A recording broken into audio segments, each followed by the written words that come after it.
صدی کے آخر میں انگریزوں نے دریافت کیا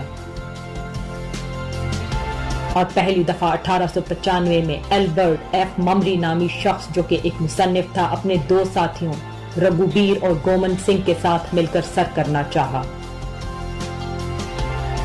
مگر قسمت کی دیوی نے ساتھ نہ دیا اور تینوں کوہ پیما ایک برفانی تودے کی زد میں آ کر اپنی جان کی بازی ہار بیٹھے۔